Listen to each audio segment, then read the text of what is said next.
Juan 3:16 dice: porque de tal manera amó Dios al mundo, que ha dado a su Hijo unigénito, para que todo aquel que en Él crea no se pierda, mas tenga vida eterna. Yo quiero enseñarle este verso de una manera muy bien explicada, y que usted ahorita, ¿verdad? Espero que sí lo alcance a leer desde ahí, desde su lugar.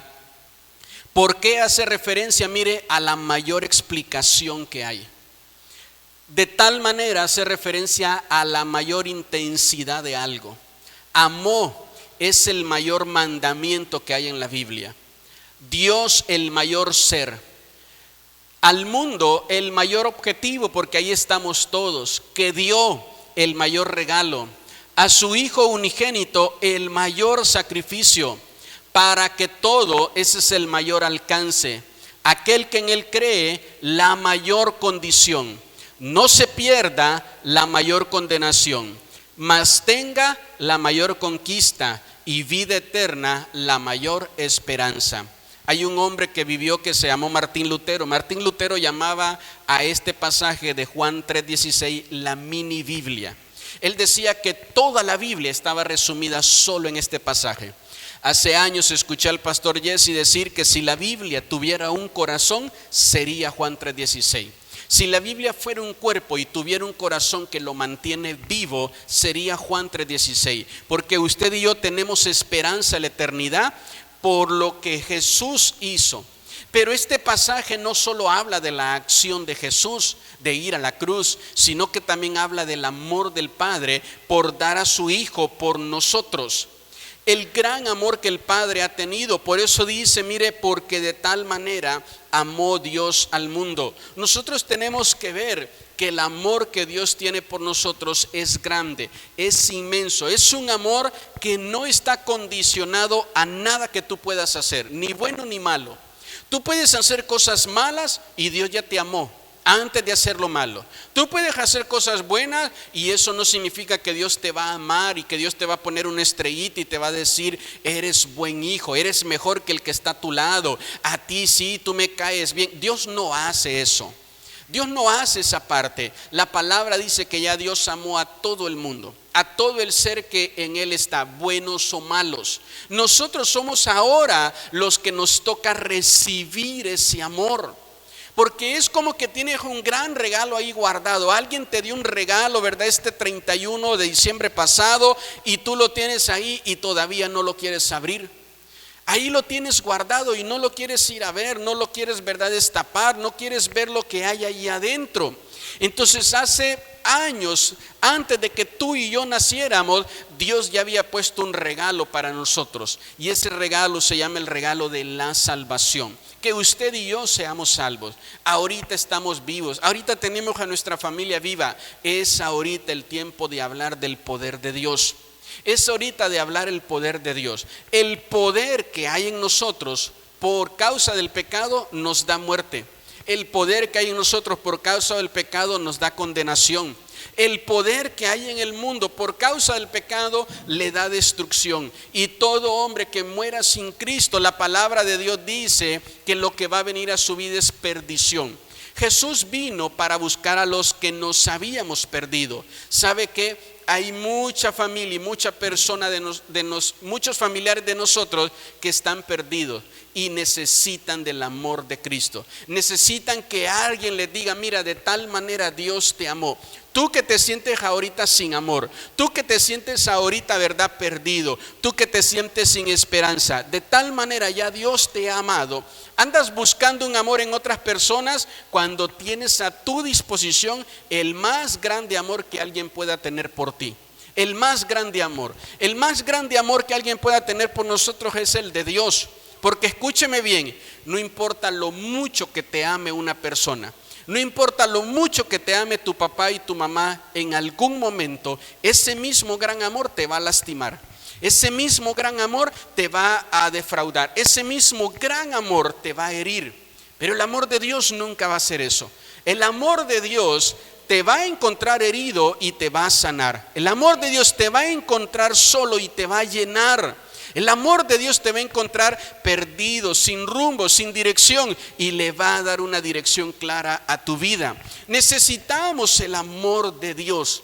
Por favor, la predicación del Evangelio de Cristo tiene poder. ¿Sí dice amén conmigo? Eso significa que cuando yo voy a predicar y yo hablo de Cristo, en el momento que yo hablo de Cristo, esa predicación tiene más poder que el corazón más duro que pueda tener tu papá o tu mamá, que el corazón más duro que pueda tener un familiar o un conocido en tu lugar de trabajo. Porque muchas veces decimos, pastor, es que usted no lo conoce, él odia a los cristianos, ¿cómo le voy a ir a hablar de Cristo? Por esa razón lo tienes que hacer. Es que él pertenece a otra religión, por esa razón lo tienes que hacer. Es que él pertenece, ¿verdad?, a otro grupo, por esa razón no te puedes quedar callado, no te puedes quedar callada ahorita que tienes la oportunidad de hablarle a alguien de Cristo. ¿Sabe qué es lo que el Señor nos habló al inicio de este año? Que nosotros íbamos a tener que poder tomar el poder de Dios y salir y predicar a esta ciudad. Decía el hermano Juan Carlos, ¿verdad?, que en un tiempo donde Dios le hablaba, decía que Dios le mostraba una palabra y le decía, es que tú como profesionista tienes que hablarle a otro profesionista, porque la que es cocinera le habla a otras cocineras, porque la que es, ¿verdad?, la que es maestra le habla a otros maestros, porque la que está en un lugar va a hablarle a las personas que están ahí en ese lugar. Y tú no puedes estar esperando que alguien más llegue a hablarle a tus familiares cuando lo tienes que hacer tú. Tú no tienes que estar esperando que alguien más llegue a tu lugar de trabajo. En tu lugar de trabajo eres el único cristiano. ¿Por qué razón lo crees? ¿Para que te escondas y digas es que nadie sepa que yo aquí soy cristiano? No, es para que tú les hables. En nuestro aniversario vimos a la hermana Lady traerse casi a todo su grupo de compañeros, ¿verdad?, de trabajo. Entonces ahí es donde tú tienes que hablar y predicar, en el lugar donde tú estás. Ahora, no crea usted que la gente va a estar con brazos abiertos y con un ramo de rosas esperando que tú les hables de Cristo. Se van a reír, se van a burlar, te van a atacar, te van a decir que estás loco, te van a decir a ti te lavaron la cabeza, tú mantienes a tu pastor, tú mantienes a la iglesia, tú haces esto. Te van a empezar a decir un montón de cosas incorrectas. Escúcheme bien, por esas cosas vamos nosotros a dejar de predicar. No lo haga, porque esa gente habla de esa manera porque tiene un alma enferma. Es como cuando tú tienes un niño que está enfermo y el niño no quiere tomarse la medicina. ¿Qué es lo primero que él empieza a decir? No porque me va a doler, no porque sabe feo, no porque no me gusta.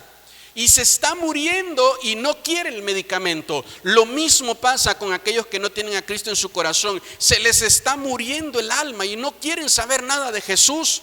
Se les está muriendo su matrimonio, se les está muriendo su hogar, sus hijos, y dicen, pues si Dios quiere que haga algo, pero no quieren ellos, no quieren buscar de Dios. Escúcheme bien, no porque no quiera tu hijo tomarse la medicina, tú dices, bueno, pues está bien, ya le intenté 3 veces y no quiso. Si es necesario, lo amenazas hasta de muerte, ¿verdad? Le dices, mira, te vas a morir por esta enfermedad, te voy a revivir y te voy a volver a matar si no te tomas la medicina, ¿verdad? Lo amenazas y le dices, ahorita vas a ver cómo te va a ir, ahorita vas a ver, tráiganme el cinturón, tráiganme algo, porque ahorita vas a ver si no te la tomas. Y haces que se la tome obligado. ¿Sabe qué? Después de estar luchando un rato con ese niño, con esa niña, él se siente bien. Te da las gracias, se va a correr otra vez. Y cuando lo ves corriendo y cuando lo ves otra vez haciendo travesuras y rompiéndote cosas en la casa, dice, ya se siente bien. Ya volvió a ser el mismo, ya está bien. Y tú te sientes bien aunque no te dé las gracias. Lo mismo pasa con la gente, ¿verdad?, que no quiere de Cristo.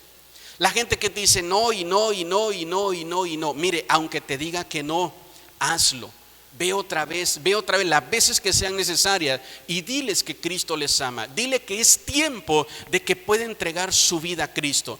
Tú no sabes si tú vas a estar ahí, ¿verdad?, para siempre. Tú tienes que poder venir y hablarle. Nosotros fuimos en diciembre a una iglesia en Puerto Escondido y ahí en la iglesia, ¿verdad?, estaba un hermano predicando y él hablaba y él decía que una de las cosas de las que él se arrepentía toda su vida es que tuvo un muy buen amigo al que nunca le hablaba porque su amigo siempre decía que no quería saber de esas locuras de los cristianos. Y dice él, se murió. Mi amigo falleció y falleció sin Cristo. Yo sé, porque conozco la palabra de Dios y la verdad, que él se va a perder por toda una eternidad, porque nunca quiso saber nada de Dios, y eso lo sé. Ahora, él no lo sabía, él lo va a averiguar después de su muerte, Por eso es que quiero que lo entienda. Usted como cristiano, usted sabe que el que muere sin Cristo tiene una vida eterna para perderse. Está perdido por toda la eternidad. Él no lo sabe. Él lo único que piensa o que quiere es que tú lo quieres convencer de que se vuelva cristiano. Eso es lo que la gente piensa. De que nosotros los queremos convencer y obligar, ¿verdad? Que nosotros tenemos un mensaje de odio y de repudio para todo el mundo, para todos, ¿verdad? Los pensamientos, y que queremos obligar a toda la gente a ser cristiana. No queremos que la gente sea cristiana. Hay mucha gente que recibió a Cristo un domingo, un día del amigo, que vino aquí, y esa gente salva. Y si esa gente mantiene su salvación, la vamos a llegar a ver en el cielo aunque no vino un domingo a la iglesia. La vamos a llegar a ver en el cielo aunque no estuvo. Y ahí dice la palabra que vamos a ser recompensados nosotros por habernos dejado usar por el Señor y haberle predicado a una persona. Va a ser muy bueno. Yo les decía a ustedes que cuando era pequeño, ¿verdad? Siempre me imaginaba que estaba parado en el cielo, en la orilla del cielo, y que volteaba a ver el infierno. Yo pensaba que el infierno, ¿verdad?, se podía ver desde el cielo, y que en el infierno veía familiares míos quemándose. Veía familiares míos sufriendo, y que eso me dolía en todo mi corazón. Por eso nosotros no podemos pensar que ya estamos nosotros asegurados en nuestra eternidad al lado de Jesús, pero que mi papá y mi mamá no. ¿Por qué? Porque ellos no piensan que lo que yo quiero es que puedan recibir la salvación que Dios ha provisto. Eso es lo que ellos no piensan. Lo que ellos piensan es que los quiero obligar a dejar de ser católicos, a dejar de ser de otra religión, y que quiero forzarlos a ser cristianos. Si no quieres ir a la iglesia, no vayas, pero ábrele a Jesús tu corazón. Si no quieres congregarte, no te congregues, no hay ningún problema, porque no es nuestra intención llenar la iglesia de gente, es llenar el cielo de almas. Esa es la tarea de la iglesia de Cristo. Entonces no tenemos nosotros que dejar de predicar y dejar de hablar. Antes éramos más usados por el diablo en el mundo, porque invitábamos a la gente a la fiesta, le invitábamos a tomar, convencíamos hasta los papás, a las mamás, y le decíamos: ándele usted, doña Laura, dele permiso a Gaby, mire, vamos rapidito, se lo traemos a las 10 para las 12 de la noche, lo traían, ¿verdad? Mire que esto, y allá ibas y convencías a personas adultas, siendo tú un adolescente, para que le diera permiso a sus hijos de salir. Y ahora no quieres ir a predicar de Cristo, cuando tienes un don y un talento natural que Dios te ha dado para poder hablarle a las demás personas. Entonces nosotros tenemos que dejarnos usar por el Señor.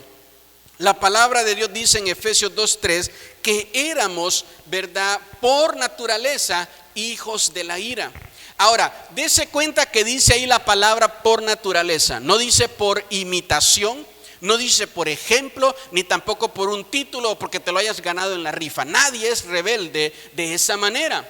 No dice que fue algo que aprendiste, es algo que ya viene en nuestra naturaleza, el rebelarnos hacia Dios. Por eso es que la gente dice que cree en Dios, pero no le gusta obedecer a Dios. Usted salga a la calle y dígale a la gente si cree en Dios, el 90% le van a decir que sí. La mayoría de la gente le va a decir que cree en Dios. No lo obedecen, no aman a Dios, no se congregan, no oran, no leen una Biblia, pero ellos dicen que creen en Dios.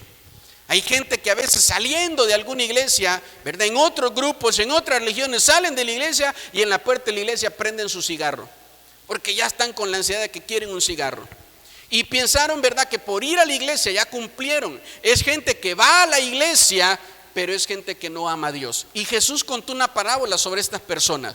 Y Jesús dijo: hubo una casa donde una moneda se perdió y estaba abajo de la mesa la moneda. Era gente que estaba en la casa, estaba en la iglesia, asistía, se congregaba, pero aún estando en la iglesia se perdió. ¿Sabe por qué? Porque las iglesias no salvan.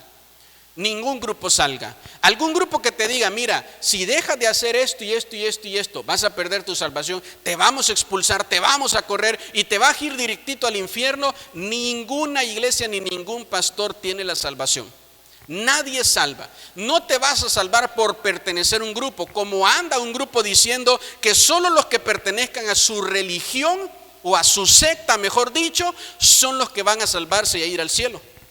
El único que salva es Jesús. Si dice amén conmigo, Jesús es el que te salva. nadie, ninguna iglesia, ningún pastor, ninguna religión se subió a la cruz. ¿Sabe quién se subió a la cruz? Jesús. Él es el que se subió a la cruz. La sangre de Cristo es la que fue aceptada como el sacrificio por nuestro perdón, ¿verdad?, de pecados. Entonces, el único que te va a salvar es Jesús. El único que te va a salvar a ti, a tu familia, a tu casa, se llama Jesús. Por haber creído en Cristo, no por haber creído en la iglesia. Mire, y no vaya a malinterpretar mis palabras, porque es bueno tener una iglesia y congregarnos. Es bueno poder venir y crecer juntos como hermanos, ¿verdad?, en la comunión unos con otros. Esto es bueno, el poder venir y alabar al Señor y adorar al Señor.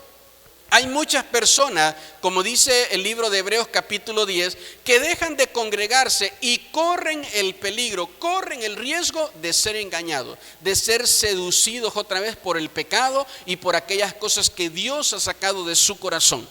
Corren el peligro de otra vez poder ser engañados. Por eso dice la palabra: no te dejes de congregar, más cuando el día final se acerca a la tierra, se acerca a la humanidad. Es cuando más nosotros tenemos que buscar al Señor. Los seres humanos nacemos rebelados contra Dios. Ningún ser humano nace y ya automáticamente ama a Dios. Usted tiene un hijo pequeño, no porque su hijo venga a la iglesia ya es salvo. Él va a llegar a una edad donde va a ser muy desarrollada su conciencia y va a saber lo que es bueno y lo que es malo. Una de las profecías de Jesús decía que le iban a dar a él nada más, ¿verdad?, si no me equivoco, miel y mantequilla, hasta que supiera discernir entre lo que era bueno y lo que era malo. Entonces, cuando llegan a esa edad, tenemos que hablarle a nuestros hijos de Cristo. Yo les he testificado a ustedes que estuve en una iglesia y me tocaba dar el 5.º nivel de la escuela dominical. Estaba dando la clase de las iglesias del Apocalipsis, y ahí hablábamos de la salvación. Y entonces yo dije, pues este ya es el 5.º nivel, ya el que está aquí ya fue consolidado, discipulado, ya terminó 7 pasos, en esto creemos 1, 2, 3 y 4, ya se bautizó en agua. Pero les digo, ¿alguno de ustedes no ha recibido a Cristo en su corazón? Levante su mano. Y un joven que estaba ahí levantó la mano y me dijo, ¿qué es recibir a Cristo en mi corazón? Y entonces yo me eché a reír pensando que era una broma, porque el que levantó la mano es el hermano que tocaba el bajo en esa iglesia. Y me dijo, no, dice, de verdad, ¿qué es recibir a Cristo? Él era un niño que llegó, pues ahí nació en la iglesia, ¿verdad, bebé? La mamá y el papá nunca le predicaron de Cristo. Nunca, ni el pastor ni el líder, nadie se percató y no recibió a Cristo. Entonces aquí van a crecer toda su vida. Mis hijos de repente empiezan a servir al Señor y ya por eso son salvos. No, necesitan ellos tomar su decisión personal por Cristo. ¿Y sabe qué? Busco mucho como papá no manipularles la fe y no manipularles el alma y no decirles a ellos. Una de las cosas que hasta el día de hoy nunca le he dicho a ninguno de los tres es: no hagas esto porque Dios se enoja. Eso es manipulación. No hagas esto porque Dios, no, dígale que el que se enoje es usted. Yo siempre le digo, ¿sabes qué? Si haces eso, eso a mí me molesta, no lo hagas. Pero no les digo que Dios se va a enojar con ellos por portarse como niños. Es muy probable que hagan travesuras y que hagan cosas malas. ¿Sí dice amén conmigo? No le manipules el alma, no obligues a tu hijo o a tu hija el día de mañana a creer en Dios por miedo. Tengo que hacerlo porque si no, entonces Dios va a estar enojado en su trono con su gran barba blanca, con su látigo en la mano, y me va a dar un fuetazo en la mera espalda si no me porto bien. No puedes hacer eso. Nosotros tenemos que enseñarle a nuestros hijos a que amen a Dios y que ellos le sigan a Dios. Nosotros tenemos, ¿verdad?, una promesa de Dios de ministerio de llamado sobre nuestros hijos, pero tiene que ser algo que salga del corazón de ellos y no obligarlos. Hay un canto que nosotros pusimos cuando presentamos a Mateo, porque fue algo que el Señor nos hizo sentir, y muchas veces vamos en el carro y suena esa canción, y siempre le digo a él, ¿te acuerdas de ese canto? Pero se lo repito siempre, y antes estaba muy chiquito y ni me contestaba, ni sabía qué le estaba diciendo. Ahora que ha ido creciendo, ¿verdad?, le digo, ¿te acuerdas de ese canto? Y dice, sí, porque se lo hemos explicado, y él contesta y dice, con ese canto me presentaron al Señor. Y siempre le digo, escucha la letra y escucha lo que ese canto dice de ti. Entonces tenemos que enseñarle a nuestros hijos a amar a Dios, no a que le tengan miedo a Dios. Enséñele a sus hijos a eso. Una de las cosas que busco es eso. ¿Sabe qué? Hay mucho pastor manipulador que mantiene a la gente con miedo. Hay mucho pastor, perdónenme la palabra, pero hasta metiche, ¿verdad? Que se meten en su vida personal. Hay cristianos que se molestan porque no me meto en su vida, porque están acostumbrados a eso, a que el pastor sea bien metiche y que se meta. Entonces yo puedo saber que usted le está pasando el río por encima, pero si usted no me dice, no me voy a ir a meter. A ver, hermano Oscar, venga, hermana Mayra, siéntense ahí. Los veo así como serios. ¿Andan peleados? Lo más probable es que sí. No, pues que vengan ellos y me lo digan. Si dice amén conmigo. Pero no ir de metiche, yo, ¿verdad? Decir, a ver, venga para acá, hermana Violeta. Me dijeron que la vieron allá en un baile, ¿verdad? El sonidista ahí le tomó fotos y me la mandó por WhatsApp. No voy a hacer eso. Amén. Si a mí me dicen algo malo de ustedes que me lo han hecho, y aquí está mi esposa de testigo, lo que hago es orar por su vida, porque eso es lo que me toca. Mire, si usted no le hace caso ni a Dios, ¿qué me va a hacer caso a mí? Entonces, ¿sabe qué? Usted se anda portando mal y usted tiene problemas, usted necesita pedir la consejería y pedir la administración, pero no irme a meter. No llegar de sorpresa a su casa, hermanos, ya llegué. A ver, ábranme la puerta, vengo a ver cómo viven. Vengo a ver cuántas veces se pelearon hoy. Vengo a ver qué problema tienen. No hago eso. Y todos los que llevan años lo saben. Y no me meto en eso. Hasta que usted me dice, pastor, quiero hablar con usted. Ahora sí, mire, venga y siéntese y dígame en qué le puedo servir, en qué le puedo ayudar. No decirle, a ver. Para empezar, usted tiene que hacer esto. Yo no le mando la vida a ninguno de ustedes. Entonces nosotros tenemos que cuidar esa parte de no manipular a nuestros hijos y no manipule a la gente. No le diga a la gente, vamos a la iglesia porque va a haber sándwich y comida. Van a venir por la comedera. Sabiendo que hay comida, uno va, ¿verdad? Hasta donde sea. Entonces no haga eso. No le diga a la gente, vamos a mi iglesia porque mi iglesia es bonita. Vamos a la iglesia porque el pastor predica así. No le haga, ese es un malísimo evangelio. Dígale a la gente de su necesidad por Jesús. ¿Sabes qué? Tú necesitas a Cristo. Vamos, te invito a la iglesia. Pero ya usted le dice que lo que necesita es a Jesús. Si sus familiares o alguien tiene problema, ¿te gustaría que alguien platique contigo? ¿Te gustaría pedir consejería? Y entonces la recibimos.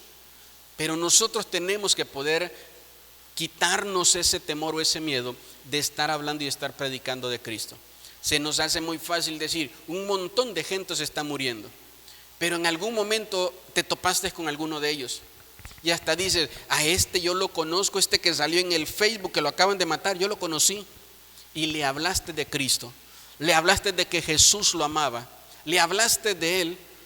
En esta semana falleció un pastor de un lugar que se llama,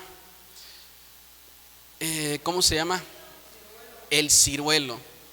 Y entonces en el grupo de pastores que tenemos de la iglesia comentaban de que hubo una reunión de pastores y la reunión se hizo en la iglesia de él. Y que él por años, él siempre quiso y él siempre anheló que la reunión de pastores se hiciera ahí y recibiera a todos los pastores. Y no le tocaba a él en este mes, le tocaba a otra persona, pero él pidió de por favor que le dieran la oportunidad de que la reunión se hiciera ahí en su iglesia y así se realizó. Sin saber ninguno de todos los pastores que a él le iba a tocar, ¿verdad?, ser llamado a la presencia del Señor en este tiempo. Entonces se tuvo la oportunidad de poder venir y hacer algo que anhelaba su corazón. La gente que más problema tiene y que más odia a la iglesia es la que más anhela paz en su vida. No tienen paz y por eso es que viven en constante guerra contra todos. Contra todos. La gente no tiene paz ni con ellos mismos, viven hasta en guerra con ellos, hasta ellos mismos se quieren matar y dicen, ya lo mejor es que me quite la vida. Viven siempre, ¿verdad?, en problemas con todos. Es la gente que más mal está y que más necesita de Jesús. Haga de cuenta que ese es el paciente que acaba de llegar a urgencias desangrándose y que hay que hacer a un lado a aquellos que solo les duele la cabeza y que hay que poner al frente a esa persona y que hay que hablarle. No importa lo problemático que sea alguien, seguramente mientras estás escuchando el mensaje, Dios está poniendo a alguien en tu mente, Dios está poniendo a alguien en ti. Si Dios lo está poniendo ahí, es porque necesitas hablarle a esa persona de Cristo. Es porque necesitas decirle a ese hombre o a esa mujer que Cristo le puede ayudar a salir de sus vicios, que Cristo le puede ayudar a salir de las drogas, que Cristo puede cambiar su mal carácter, que Cristo puede venir y ayudarle a volverse un mejor hombre o una mejor mujer. Tienes que hablarle a la gente de Cristo. Juan capítulo 1 verso 11 dice: a los suyos vino y los suyos no le recibieron. Escúcheme bien, esa persona que te dice que no quiere saber de Dios es de Dios, no es del diablo. Esa gente que a lo mejor tú la ves que es muy, ¿verdad?, llena de mucha maldad, y tú dices: no, hombre, yo no he conocido a alguien tan maloso, tan malosa como él, como ella. Es de Cristo, le pertenece a Él. No le quiere recibir, pero es de Cristo. Así hay muchos hijos, ¿verdad?, que dicen: yo no quiero saber nada de mi mamá, yo no quiero saber nada de mi papá, ¿verdad? Aunque tu hijo digas: ni quiero que digan que ese señor es mi papá, aunque digas eso, tu ADN y tu sangre dicen todo lo contrario. Me motivan sus amenes. Lo mismo te pasa con Dios. Aunque la gente diga: yo no quiero saber nada de Dios, Dios no existe, Dios no es real. Aunque la gente no lo reciba y lo rechace, siguen siendo de Dios. Porque ningún ser humano fue creado por el diablo, ningún ser humano fue creado por los demonios, ningún ser humano fue creado por alguien que no sea Dios mismo. Entonces, aunque la gente diga: no quiero saber de Dios, siguen siendo de Él. Juan 8:7 dice: el que de vosotros esté sin pecado, sea el primero en arrojar la piedra contra ella. El que de ustedes no tenga pecado, no le vaya a predicar a los pecadores. El que de ustedes, ¿verdad?, ya se le olvidó lo pecador que era antes de ser cristiano, entonces no le predique a los pecadores. Porque a veces decimos: pastor, ese es de lo peor, y ya se te olvidó lo que tú eras. Pastor, esa es de lo peor. Pastor, ese es el marihuano del barrio, esa es la marihuana del barrio. Pastor, esa es la loca de la colonia, y ya se te olvidó lo loca que eres tú. No se nos debe de pasar eso, porque a veces, vuelvo a repetir, nos da más miedo el poder del diablo en esa persona que el poder de Cristo en nosotros. El diablo mantiene a esa persona atada a vicios y a muchas cosas muy malas, y creemos más en ese poder y decimos: no va a cambiar. ¿Cómo te pones a creer eso? Pastor, es que esa persona anda haciendo un montón de cosas malas. Ese es el poder del diablo en él, no es el poder de Dios. El poder de Dios está en ti, y no es posible que, teniendo tú el poder de Dios, decidas esconderlo y decir: mejor no voy, no vaya a ser que se aloque y me pegue a mí, no vaya a ser que se enoje y que se moleste. El poder de Dios que hay en ti no es más grande que el poder del diablo que está destruyendo a una persona, y no podemos nosotros quedarnos callados. Si dice amén conmigo.